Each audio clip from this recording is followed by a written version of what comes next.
Hey guys, so in this video we will continue the topic of misunderstood units, and in this case we'll be talking about top 5 underrated Space Marine units that I think people should be using more often in their competitive Space Marine lists. So without further ado, let's dive right in. Last time we looked at 5 units to avoid, and it created a lot of outrage because we've touched on some of the units that people really like. So hopefully this one will be a bit less volatile. And number 5 on our list are Hellblasters. I really think that they have lost their popularity over the years because they were consistently underperforming in a lot of editions, and people kind of got used to them being a mediocre infantry choice for shooting. And surprisingly, I think that in 10th edition they just might be the best they have ever been. They cost 230 points for 10, and I sincerely don't think there's any reason to run them as 5-man squads, just because their profile really lends itself well to buffs, and buffs obviously don't work that well on MSU units. Because of their ability to shoot on death, you are essentially granted an extra round of shooting when the model dies, and on a 3+, you need to roll for each guy,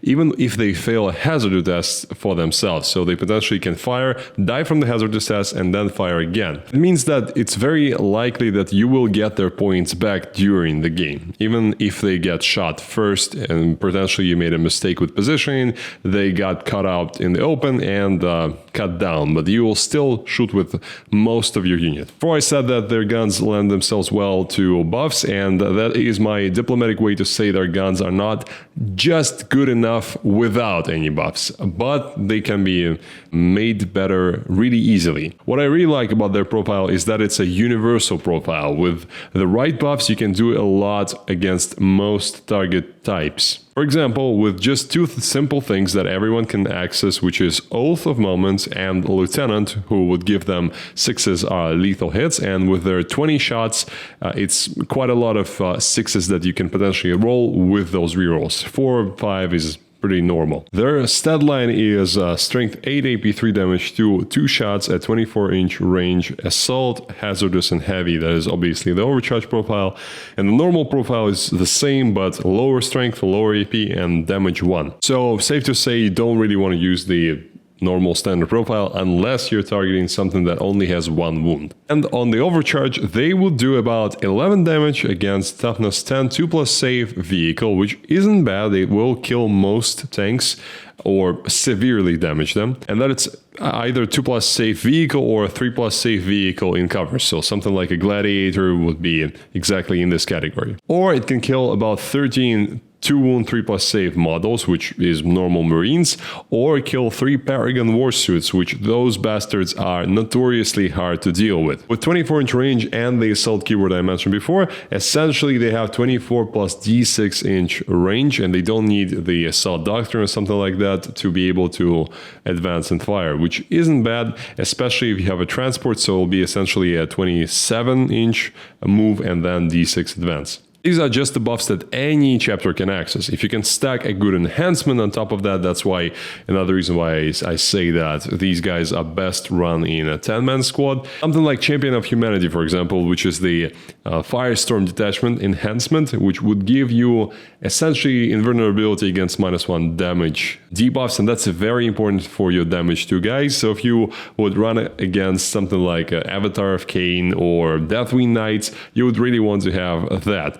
Or Fire Discipline, which is very well known. It's the enhancement from Gladius Detachment. It allows you to just buff up their overall output against any target, because you would get sustained hits, lethal hits, in addition from your lieutenant, and also in the Devastator Doctrine you would be getting critical hits on 5s as well. Safe to say this combination would kill a lot more than just the Hellblasters with the Lieutenant and Oath. Cannot honestly say that this is better than the Eradicators, because Eradicators would be about 40 points cheaper for a 6-man unit, and they already have all their buffs in build, so they don't really need to have Oath on the target to get reroll hits, and these guys would not have any reroll to wound. However, Eradicators only get the rerolls against the monsters and vehicles targets, and their range is shorter, where these guys, they can advance and shoot innately. Their range is 6 inches longer by itself, so, and they are also, their profile is more universal. That's why I think that these 2 types of units to put the Fire Discipline on are both pretty competitive compared to each other. So if you have this kind of unit in your army, it can be a real Swiss Army knife in your list. But before we go to the next contender, I want to tell you about new pre-painted terrain from Snot Goblin Gaming, as sponsor of this video. Quick reasons why I think this is worth your time. A, the terrain is modular, so you can build it however you like. Here I have two examples, a small ruin and a bigger one, 3-story thing, and you can make them look as unique or as identical as you like for competitive purposes.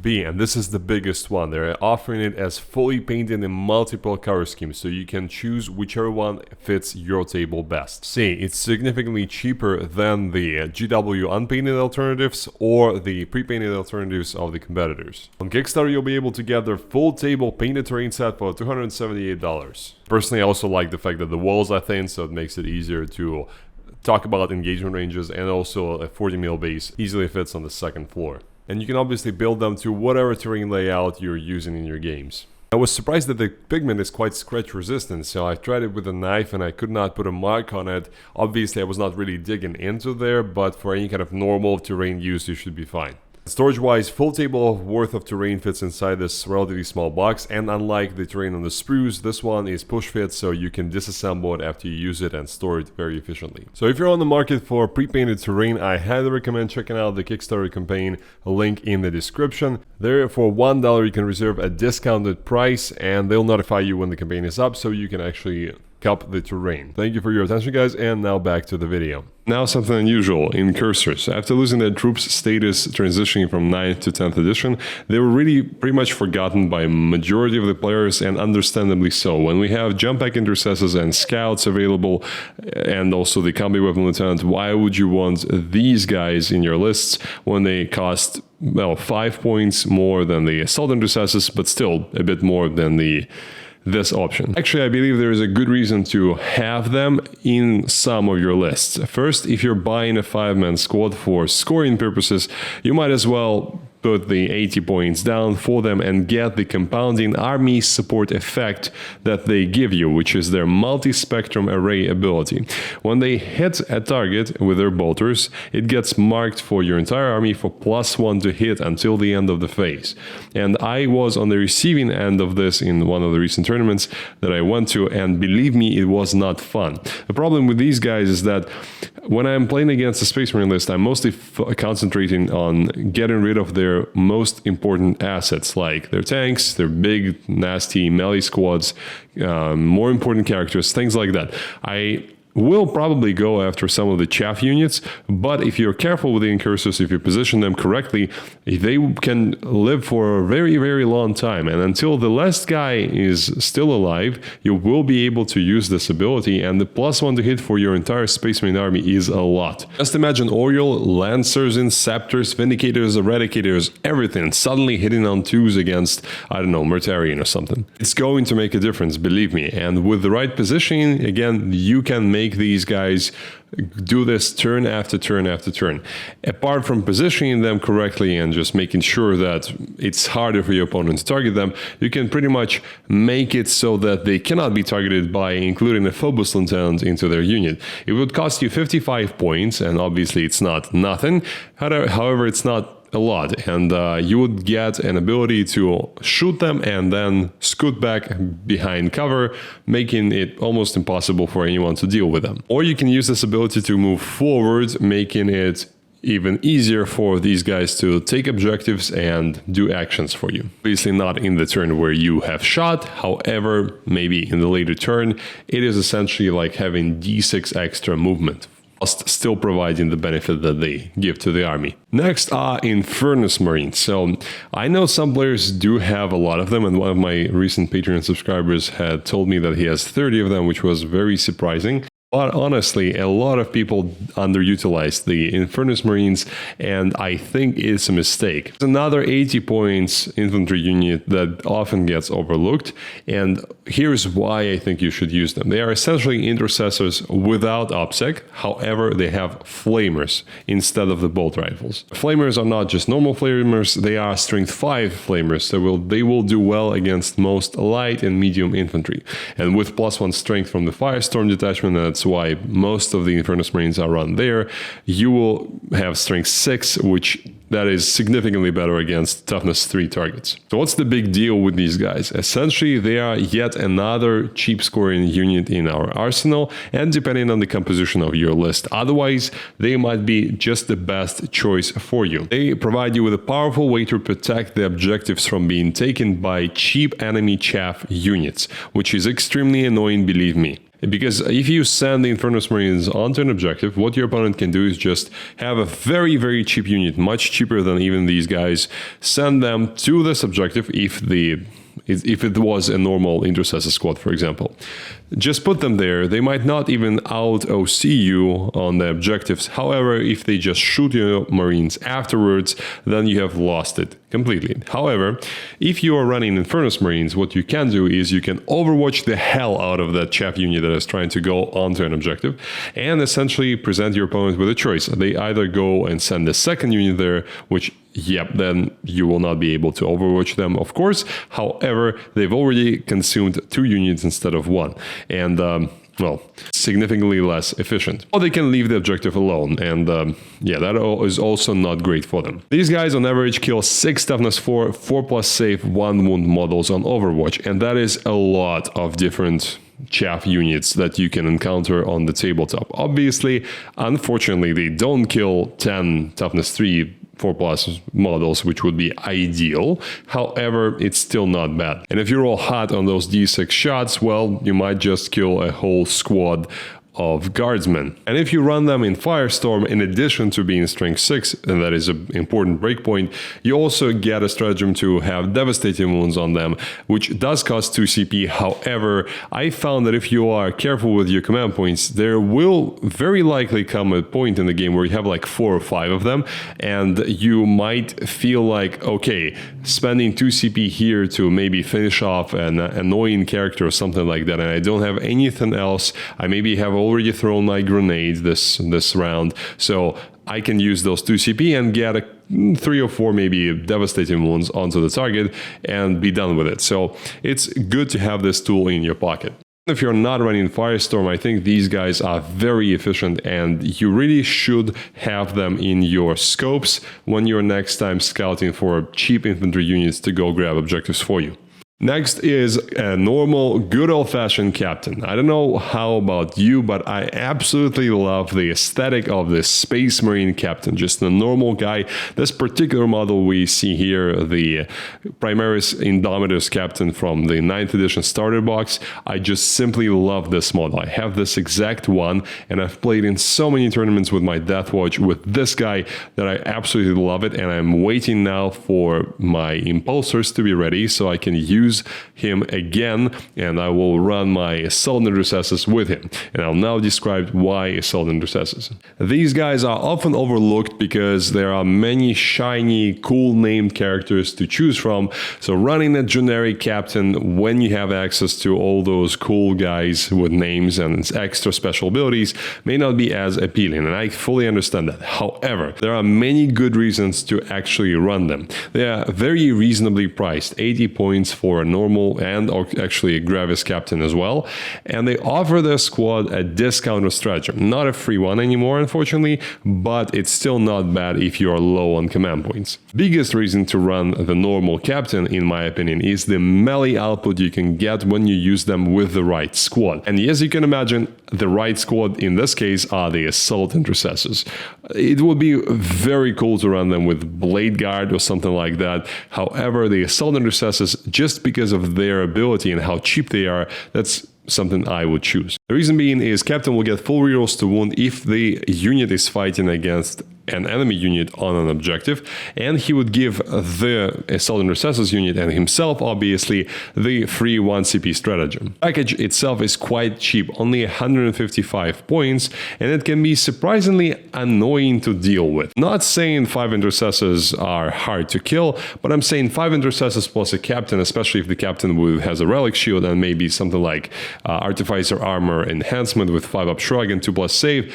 Yeah, that will take some effort to kill. And the best part is, once they have disembarked from their transport, they have already unleashed their main payload, which this unit is the ultimate countercharge asset in my humble opinion. Because for 155 points, and I'm not counting the price of the Impulsor here because Impulsor is a separate unit and it's not being consumed by you sending these guys off to the races, you can use Captain's one-off ability to get devastating wounds on his blade, for example. You can run him with a Power Fist. I just prefer the look of the shield and also the extra attack.